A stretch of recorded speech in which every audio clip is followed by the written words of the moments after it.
Friends, this is Richa and welcome to my divine classes. और आज हम इस वीडियो में डिस्कस करेंगे क्लास 7th की साइंस का चैप्टर नंबर 1 का पार्ट नंबर 2। सो इसके प्रीवियस वीडियो में मैंने पार्ट नंबर 1 कवर किया था और आज हम डिस्कस करेंगे पार्ट नंबर 2। क्लियर। सो आपका पार्ट चैप्टर नेम क्या था? Nutrition in plants. तो हमने फर्स्ट पार्ट में क्या सीखा था कि प्लांट में जो मोड्स ऑफ न्यूट्रिशन होते हैं वो डिफरेंट टाइप्स के होते हैं। सो फर्स्ट हमने क्या कवर कर लिया था? ऑटोट्रॉप्स। नेक्स्ट टॉपिक है मेरा other modes of nutrition in plants. So plant में दूसरा अदर मोड क्या होता है न्यूट्रिशन का, जिससे प्लांट को क्या मिलता है? न्यूट्रिशन मिलता है। सो आइए स्टार्ट करते हैं। Other modes of nutrition in plant, there are some plant which do not have chlorophyll. कुछ पौधे ऐसे भी होते हैं जिनमें क्या होता है, पूरी तरह से क्लोरोफिल प्रेजेंट नहीं होता, चाहे वो ब्राउन कलर के हों या रेड कलर के, बट उनमें कोई भी क्लोरोफिल प्रेजेंट नहीं होता है। And they can not synthesise food, और वो क्या करते हैं? फूड भी सिंथेसाइज नहीं कर पाते हैं। Clear. How do they survive and from where do they derive nutrition. तो अब वो जब वो फूड सिंथेसाइज नहीं कर पाते हैं तो वो कहाँ से न्यूट्रिशन लेते हैं और कैसे वो सर्वाइव करते हैं? So like human and animal such plants depend on the food produced by other plant. तो कुछ प्लांट्स ऐसे होते हैं जैसे कि हम ह्यूमन बींग्स हैं या एनिमल्स हैं, फूड के लिए अदर एनिमल्स पे डिपेंड होते हैं, तो हम किस कैटेगरी में आएंगे? हेटेरोट्रॉप। तो कुछ प्लांट्स भी ऐसे ही होते हैं जिनमें क्लोरोफिल बिल्कुल भी नहीं प्रेजेंट होता है और वो पूरी तरह से फूड के लिए डिपेंडेंट होते हैं किसी अदर प्लांट्स पर। And they use the heterotrophic mode. So इस टाइप्स के मोड को हम क्या बोलेंगे? हेट्रोट्रॉपिक। हेट्रोट्रॉपिक मीन्स ऑटोट्रॉप था कि खुद से अपना फूड फॉर्मेशन करना, खुद को क्या न्यूट्रिशन प्रोवाइड करना। सो दिस टाइप्स के प्लांट आपके कहलाते हैं, these types of plant are called the autotrophic plant. अब कुछ प्लांट्स ऐसे होते हैं जो पूरी तरह से अपने फूड के लिए क्या होते हैं? दूसरे प्लांट्स पर डिपेंडेंट होते हैं। सो इस टाइप्स के प्लांट्स को हम क्या बोलेंगे? Heterotrophic mode of nutrition.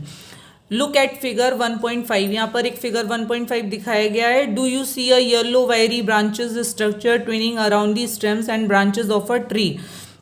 This is a plant called cuscuta, जिसे आप अमरवेल बोलते हैं। अमरवेल क्या है? इसमें क्या होता है? क्लोरोफिल नहीं प्रेजेंट होता, ये अपने फूड के लिए क्या होता है? दूसरे पौधे पर डिपेंडेंट होता है। सो इस टाइप के प्लांट को, so one example of heterotrophic plant. So आप कौन से एग्जाम्पल बता सकते हैं? अमरवेल। Clear. It does not have chlorophyll. It takes ready-made food from the plant on which it is climbing. तो जिस पौधे पर ये क्लाइंब करता है उसी पौधे से क्या लेता है? अपना न्यूट्रिशन लेता है। क्लियर। सो ये रेडीमेड एक तरह से क्या होता है? फूड लेता है किसी अदर प्लांट से। The plant which it host is climb called the host. इस तरह को हम क्या, जिस पर ये क्लाइंब करता है तो उसे हम क्या बोलेंगे? Host. Since it deprives the host of valuable nutrients, कसकुटा is called the parasite. तो इस तरह के जिस पर ये डिपेंडेंट होता है उसको तो आप क्या बोलोगे? होस्ट। और इस तरह के पौधे को हम क्या बोलेंगे? Parasite. Clear. Mode of nutrition आपका होगा हेट्रोट्रॉपिक। अगर आपसे पूछा जाए कि अमरबेल में किस तरह का, मीन्स जो कसकटा प्लांट है उसमें किस तरह का मोड ऑफ न्यूट्रिशन होता है, तो आप बताएंगे हेट्रोट्रॉपिक न्यूट्रिशन होता है। और इस तरह के पौधे जो दूसरों के ऊपर डिपेंड होते हैं फूड के लिए, तो इस तरह के पौधों को हम क्या बोलेंगे? पैरासाइट। क्लियर। ये आपको देखिए एग्जाम्पल यहाँ पे अमरबेल का यहाँ पे एग्जाम्पल फिगर दिखाया गया, अमरवेल ऑन होस्ट प्लांट। सो इसमें क्या क्लोरोफिल प्रेजेंट नहीं है और ये इसकी जो ब्रांचेस है वो किसी दूसरे पौधे पर क्या कर रही हैं? क्लाइंब कर रही हैं। So are we and other animals also kind of parasite. क्या दूसरे कोई एनिमल्स भी पैरासाइट्स की कैटेगरी में आते हैं? तो you should think about it and discuss with your teachers. So आप इसके बारे में सोचिए और अपने टीचर से डिस्कस करिए। सो यहाँ पर आपका दे रहे हैं कि Paheli wants to know whether mosquitoes, bed bugs and lice and leeches that suck our blood. कुछ एग्जाम्पल्स हैं एनिमल्स के, जैसे कि मॉस्किटोज दिखाया गया, बैड बग्स दिखाया गया, लाइज एंड लीचेस दैट सक आर ब्लड, जो हमारे ब्लड को सक करते हैं। तो क्या ये भी पैरासाइट होंगे? तो यस, ये भी क्या किस कैटेगरी में आएंगे? Parasite. Clear. Have you seen or heard of plant that can eat animals. क्या आपने किसी ऐसे पौधे का नाम सुना है जो एनिमल्स को खाता हो? मीन्स अभी तक हमने क्या स्टडी किया कि एनिमल्स तो पौधों को ईट करते हैं, बट यहाँ पर क्या कह रहे हैं एग्जाम्पल में, क्या बता रहे हैं कि ऐसे पौधे जो एनिमल्स को ईट करते हैं। तो there are few plants which can trap insects and digest them. It is not amazing. क्या तो क्या ये एक अमेजिंग नहीं है कि ये इंसेक्ट्स को ट्रैप करते हैं और उन्हें डाइजेस्ट कर जाते हैं? कौन? पौधे। कुछ पौधे भी ऐसे हैं जो क्या करते हैं? इंसेक्ट को डाइजेस्ट कर लेते हैं. सच प्लांट मे बी ग्रीन और ऑफ सम अदर कलर. तो इस तरह के जो पौधे हैं वो ग्रीन भी हो सकते हैं और दूसरे कलर के भी हो सकते हैं. Look at the plant figure 1.6. यहाँ पे फिगर 1.6 ये दिखाया गया है. The picture like of jug like structure is the modified part of leaf. देखिए इसमें क्या है, आपका ये जो पिक्चर प्लांट है, पिक्चर प्लांट किस तरह का, इसकी जो लीव्स हैं वो मॉडिफाइड हो जाती हैं just like a jug structure. जिस तरह से जग होता है तो उसी तरह से जो इसकी लीव्स हैं वो मॉडिफाइड, अपने आप को मॉडिफाइड कर लेती हैं just like a jug. The apex of the leaf form a lid which can open and close the mouth of the pitcher. Inside the pitcher there are hair which are directed downwards. When an insect land in the pitcher, the lid closes and the trapped insect get entangled into the hair. The lid closes and the insect is trapped. Insect क्या हो जाता है, trapped हो जाता है. The insect is digested by the digestive juice secreted in the picture. तो pitcher plant में क्या होता है, अंदर की तरफ हेयर्स लगे होते हैं, उससे डाइजेस्टेड जूस क्या होते हैं, सीक्रेट होते हैं. तो वो क्या कर लेते हैं, जो अंदर इंसेक्ट है उसको क्या कर जाते हैं, डाइजेस्ट कर जाते हैं. The insect is digested by the digestive juice secreted in the pitcher plant and its nutrients are absorbed. Such insect eating plant are called the insectivorous plant. तो इस तरह के प्लांट को आप क्या बोलेंगे, इंसेक्टिवोरस. इसमें होता क्या है, लीव्स मॉडिफाइड हो जाती हैं जग में, जग की तरह स्ट्रक्चर में, और जब यहाँ पे इंसेक्ट आता है तो उसमें एक कैप लगा होता है. जैसे इंसेक्ट अंदर आता है उसको ट्रैप कर लेते हैं और इसका ये क्लोज कर लेते हैं इंसेक्ट को. तो और जब तो जिससे इंसेक्ट क्या होता, बाहर नहीं जा पाता. और इसके अंदर क्या, जो आपका जग लाइक स्ट्रक्चर्स में अंदर की तरफ हेयर की स्ट्रक्चर्स होती है, जिससे इंसेक्ट इजीली उसमें क्या हो जाता है, ट्रैप्ड हो जाता है. और इससे डाइजेस्टिव जूस निकलते हैं, सीक्रेट होते हैं, जो कि उस इंसेक्ट को क्या कर लेते हैं, डाइजेस्ट कर लेते हैं. तो इस तरह के पौधे को आप क्या बोलेंगे, insectivorous plant. So give one example of insectivorous plant. So आप बताएंगे कौन सा, picture plant. Clear. It is possible that such plant do not get all the required nutrients from the soil in which they grow. So ऐसा क्यों होता है, इसमें leaf modified हो जाती हैं इनटू जस्ट लाइक जग लाइक स्ट्रक्चर. सो इसकी जो पत्तियां हैं वो कन्वर्ट हो जाती हैं, एक जग की तरह स्ट्रक्चर में कन्वर्ट हो जाती हैं. तो ये इनमें क्लोरोफिल भी होता है, ग्रीन कलर के भी होते हैं. बट ये इंसेक्ट्स को क्यों खाते हैं, क्योंकि इनको सॉइल से प्रॉपर न्यूट्रिएंट्स नहीं प्रोवाइड होता. तो अपनी न्यूट्रिएंट्स की कमी को पूरा करने के लिए क्या करते हैं, एनिमल्स को जो इंसेक्ट्स होते हैं उनको ईट करना स्टार्ट कर देते हैं. सो give one example of insectivorous plant. So picture plant. Clear. Bujo is confused. If the pitcher plant is green and carries out photosynthesis, then why does it feed on insects? बूजो confused है कि pitcher plant तो green colour का होता है, सो वो तो photosynthesis की process कर सकता है. So why does it feed on insects. So अब वो इंसेक्ट्स को क्यों खाता है, तो वो क्यों खाता है, क्योंकि उसको प्रॉपर न्यूट्रिएंट्स नहीं मिल पाता है सॉइल से. क्लियर. नेक्स्ट टॉपिक है आपका सेप्रोट्रॉप्स. सो सेप्रोट्रॉप्स क्या होता है, you might have seen packets of mushroom sold in the vegetables. So आपने मशरूम के पैकेट्स खरीदे होंगे, जो मशरूम के एक वेजिटेबल्स का नेम है, मार्केट से परचेज किया होगा. Market. You have also seen fluffy umbrella like patches growing on moist soil and rotting wood during the rainy season. Let us find out what type of nutrients they need to survive and from where they get from. So जो mushroom है, mushroom just like umbrella like structure होता है, और ये कहाँ पे grow करता है, जो आपकी मॉइस्ट सॉइल होती है, जहाँ पे सॉइल कैसी होगी, मॉइस्ट होगी. रोटिंग जो वुड होगी, लकड़ी होगी, वहाँ पर रेनी सीजन में क्या कराता है, मशरूम ग्रो कर जाता है. सो अब यहाँ पे कह रहे हैं कि let us find out what types of nutrients they need to survive. इन्हें किस तरह का न्यूट्रिएंट्स चाहिए होता है सर्वाइव करने के लिए, from where they get them. Boojho wants to know. Boojho जानना चाहता है how these organism acquire nutrients. They do not have mouth like animals do. They are not like green plants as they lack chlorophyll and cannot make food by photosynthesis. तो बूजो क्या जानना चाहता है यहाँ पे कि how this organism acquire nutrients. ये nutrients को कैसे एक्वायर करते हैं, इनके पास तो कोई माउथ भी नहीं होता एनिमल्स की तरह. And they are not like green plant. ये ग्रीन प्लांट की तरह भी नहीं होते. And as they lack of chlorophyll, और इनके पास क्लोरोफिल की भी कमी होती है, क्लोरोफिल होता ही नहीं है means. So they can not make food by photosynthesis. अपना फूड भी नहीं बना पाते, तो फिर अब ये कैसे सर्वाइव करते हैं.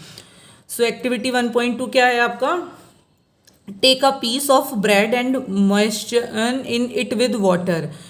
आप एक ब्रेड का पीस लीजिए और उसे क्या करिए, and moisture it with water, leave it in a moist warm place for 2-3 days और अंटिल फ्लफी। तो आप इसे पानी में थोड़ा सा मॉइस्ट वाली प्लेस में रख करके, जहाँ पर hot warm warm these patches, तो इस पे किस तरह के पैचेस आपको दिखाई देंगे। Observe the patches under a microscope. अब आप इसको माइक्रोस्कोप के अंदर स्टडी करेंगे और अ मैग्नीफाइंग ग्लास के में देखेंगे।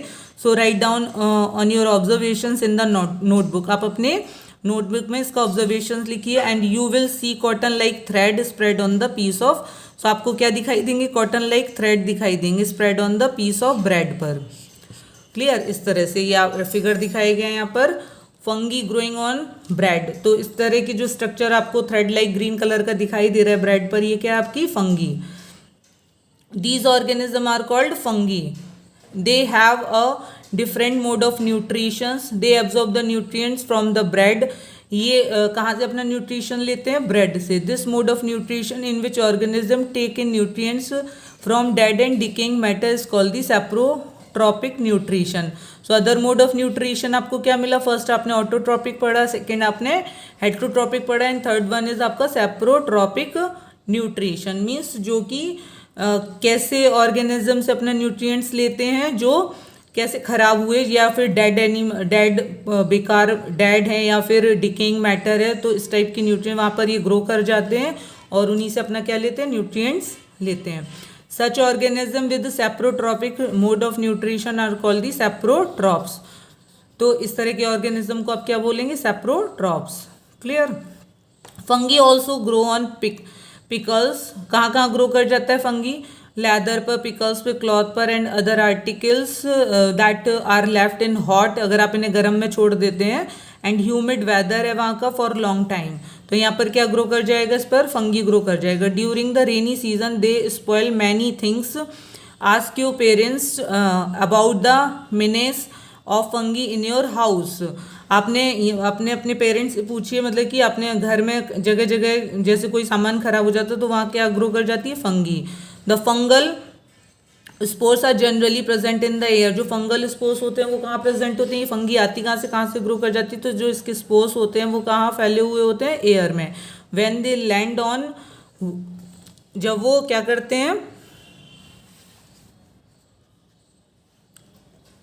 When they land on wet and warm things पर के कॉन्टैक्ट में आते हैं, दे जर्मिनेट एंड ग्रो, और वहाँ पर वो जर्मिनेट होकर के क्या करने लगते हैं, ग्रो करने लगते हैं। Now can you figure out how we can protect our things from getting spoiled.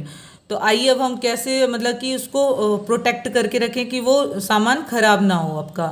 Some organism live together and share both shelter and nutrients.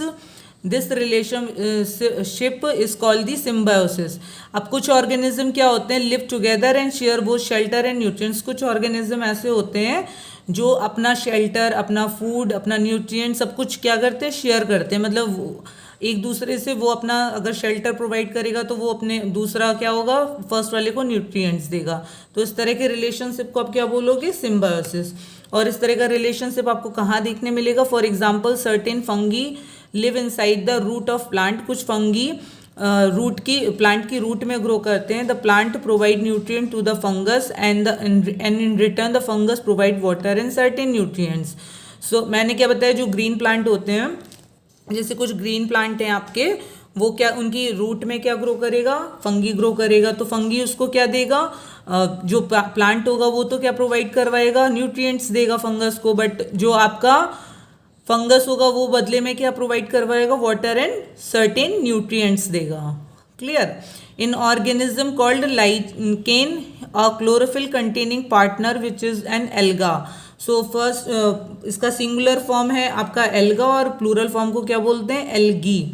सो इस तरह के ऑर्गेनिज्म जो जैसे मैंने जो एग्जांपल बताया सिम्बायोसिस का, ये कहाँ देखने मिलता है, जो ग्रीन प्लांट एल्गी होती है उसको आप क्या बोलते हैं, लाइकेन। उसमें क्या होता है, क्लोरोफिल होता है, तो वो तो फूड फॉर्मेशन कर लेता है।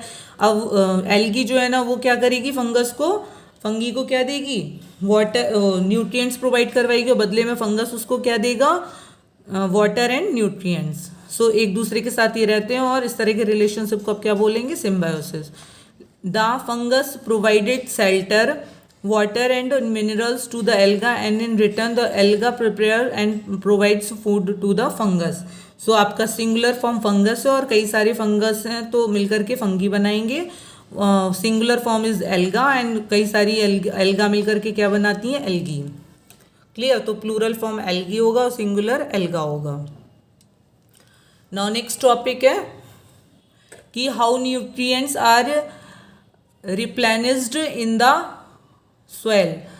सो अब हमें क्या देखना है कि जैसे लगातार पौधों को सॉइल से मिनरल्स वगैरह मिलते रहते हैं तो वहाँ पर उनको कौन फुलफिल करता है. वहाँ पर जैसे प्लांट क्या करते हैं, जो सॉइल से लगातार मिनरल्स एंड वाटर्स लेते रहते हैं तो वहाँ पर जो न्यूट्रिएंट्स वहाँ पर कोई कुछ कम ना पड़ जाए तो इसके लिए उसे कैसे रिप्लेनिश्ड किया जाता है. तो have you scene farmer spreading manure और फर्टिलाइजर्स इन द फील्ड. आपने देखा होगा फार्मर्स को स्प्रेड करते हुए मैन्योर को और फर्टिलाइजर्स को. तो वो ऐसा क्यों करते हैं. और गार्डनर्स को यूजिंग दैम इन लॉन और इन अ पॉट में या फिर जहाँ पे भी ग्राउंड में आपके पौधे लगे हुए हैं तो फार्मर्स क्या करते हैं या जो भी गार्डनर हैं वो क्या करते हैं, फर्टिलाइजर्स को स्प्रेड करते हैं, डालते हैं मीन्स मिट्टी में. Do you know why this is done. वो क्यों ऐसा करते हैं, क्यों करते हैं कि you learn that plant absorb mineral and nutrient from the soil. आपको पता है कि जो पौधे होते हैं वो एब्जॉर्ब करते हैं लगातार मिनरल को और न्यूट्रिएंट्स को, ये लगातार एब्जॉर्ब करते रहते हैं. So their amount in the soil keep on declining. Fertilizers and manures contain nutrients such as nitrogen, potassium, phosphorus, etc. These nutrients need to be added from time to time to enrich the soil. तो इसमें क्या हो जाए, मिट्टी में क्या हो जाए, किसी भी चीज़ की पोटेशियम, फॉस्फोरस, नाइट्रोजन इसकी कमी नहीं हो जाए. तो इसलिए फर्टिलाइजर्स क्या करते हैं, लगातार मैन्योर्स को क्या करते हैं, स्प्रेड करते रहते हैं. Clear. These nutrients need to be added from time to time enrich the soil. We can grow plant and keep them healthy if we can fulfill the nutrient requirement of plant. अगर हम लगातार plant को कि उसकी जो भी nutrients है, जो भी रिक्वायरमेंट है उसे फुलफिल करते रहेंगे तो आपका जो पौधा होगा वो कैसा होगा, एक हेल्दी होगा. अगर आप उस पर फर्टिलाइजर्स नहीं डालते हैं तो लगातार प्लांट तो क्या न्यूट्रिएंट्स को एब्जॉर्ब कर रहा है तो वहाँ क्या हो जाएगी, उनकी कमी हो जाएगी. तो फिर आपका प्लांट क्या होगा, हेल्दी नहीं होगा. Clear. Usually crop plant absorb a lot of nitrogen and the soil becomes deficiency in nitrogen. तो आपने देखा होगा कि ज़्यादातर जो फसल वाले पौधे होते हैं वो क्या करते हैं, लॉट ऑफ नाइट्रोजन का यूज़ करते हैं. अगर वो ज़्यादा नाइट्रोजन ले रहे हैं तो फिर तो सॉइल में नाइट्रोजन की कमी हो जाएगी. So you learn that though nitrogen gas is available in plenty in the air. So आपको ये भी पता है कि नाइट्रोजन एटमॉस्फेयर में सबसे ज़्यादा प्रेजेंट होता है. Plant can not use it in the manner they can use carbon dioxide. तो प्लांट इसको डायरेक्टली जैसे कार्बन डाइऑक्साइड को यूज़ करते हैं तो इसको गैसेस फॉर्म में वो यूज़ नहीं कर सकते. So they need nitrogen in a soluble form. तो उन्हें जो नाइट्रोजन चाहिए होती है वो सॉल्युबल फॉर्म में चाहिए होती है. तो अब गैसेस फॉर्म से सॉल्युबल फॉर्म में कौन कन्वर्ट करता है नाइट्रोजन को, the bacterium called rhizobium can take atmosphere nitrogen and convert into usable form. So एक बैक्टीरिया का सिंगुलर फॉर्म है बैक्टीरियम, एक है तो बैक्टीरियम और कई सारे तो bacteria. Bacterium called rhizobium bacteria क्या है, पौधों की जड़ों में पाया जाता है. तो वो गैसियस नाइट्रोजन को लेकर के उसे सॉल्युबल फॉर्म में कन्वर्ट करते हैं और प्लांट को प्रोवाइड करवाते हैं. So atmosphere nitrogen convert it into usable form. But rhizobium can not make its own food. But rhizobium खुद खाना नहीं बना पाता अपना. So it often lives in the root of gram. So किसकी रूट में रहता है, gram, peas, moong, beans and other legumes and provide them with nitrogen. तो इन पौधों की जड़ों में रहता है, वहाँ से फूड लेता है और बदले में उसे क्या देता है, nitrogen. In return the plant provide food and shelter to the bacteria. Plant क्या करते हैं, बैक्टीरिया को फूड देते हैं, शेल्टर देते हैं एंड दे दस हैव अ सिम्बायोटिक रिलेशनशिप. और इनके बीच में कौन सा रिलेशनशिप होता है, एक सिम्बायोटिक रिलेशनशिप. किसमें, बैक्टीरिया में, राइजोबियम बैक्टीरिया और पौधों के बीच, जैसे आपका फंगी और एल्गी के बीच होता था. This association is great significance for the farmer. They can reduce the use of nitrogen fertilisers where leguminous. तो यहाँ पर क्या होता है कि जहाँ पर मतलब कि जो फार्मर्स होते हैं यहाँ पर उन्हें जो भी लेग्यूमिनस पौधे होंगे वहाँ पर नाइट्रोजन रिलेटेड फर्टिलाइजर्स उन्हें यूज़ नहीं करना पड़ता है, क्योंकि जो बैक्टीरियाज होते हैं वो एटमॉस्फेयर की नाइट्रोजन को गैसियस फॉर्म से लेकर के किस फॉर्म में चेंज कन्वर्ट कर देते हैं, सॉल्युबल फॉर्म में. तो यहाँ पर जो फार्मर्स हैं, जो लेग्यूमिनस पौधे होंगे वहाँ पर उन्हें नाइट्रोजन का यूज़ नहीं करना पड़ता है.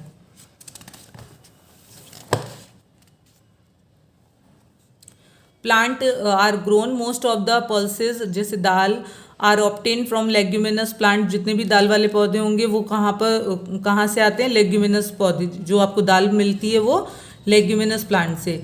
In this chapter you learn that most of the plant are autotrophs, only a few plants are parasitic, saprophytic, saprotropics, they derived nutrition from other organism. तो आपने इस चैप्टर में सीखा कि ज़्यादातर जो मोस्टली प्लांट्स होते हैं वो कैसे होते हैं, ऑटोट्रॉप्स, लेकिन कुछ पौधे ही ऐसे होते हैं जो पैरासिटिक की कैटेगरी में आते हैं या फिर सेप्रोट्रॉफिक्स होते हैं. They derived nutritions from other organism. All animals are categorize as heterotrophs since they depend on plant and other animals for food. और जो जितने भी एनिमल्स हैं वो किस कैटेगरी में आते हैं, हेट्रोट्रॉप्स. मीन्स कोई भी एनिमल्स या ह्यूमन बींग्स आपको ऑटोट्रॉप्स में नहीं आएगा. सभी प्रकार के जितने भी एनिमल्स होते हैं या जो ह्यूमन बींग्स होते हैं वो किसके एग्जाम्पल है, हेट्रोट्रॉप्स की, क्योंकि ये पूरी तरह से पौधों पर हम लोग किस पे डिपेंड होते हैं, प्लांट या फिर अदर एनिमल, किसके लिए, for food. Clear. Can we say that the insectivorous plants are partial heterotrophs. तो क्या आप कह सकते हैं कि जो इंसेक्टिवोरस प्लांट, इट मीन्स जो आपका कौन सा पिचर प्लांट जो है, क्या वो पार्शियली हेट्रोट्रॉप्स होता है. तो यस, ये पार्शियली क्या होता है, हेट्रोट्रॉप्स होता है, क्योंकि ये अपना जो न्यूट्रिएंट्स है वो किससे लेता है, सॉइल से लेता है. उसको पूरा सॉइल्स के अलावा एनिमल से लेता है. क्लियर, क्योंकि उसे पूरा फुलफिल नहीं होता है सॉइल से. सो आई होप ये चैप्टर आपको न्यूट्रिशन इन प्लांट अच्छे से क्लियर हो गया होगा. आपका ये चैप्टर कंप्लीट. अब हम इसके नेक्स्ट वीडियो में मिलते हैं इस चैप्टर की एक्सरसाइज के साथ. तब तक के लिए बाय बाय.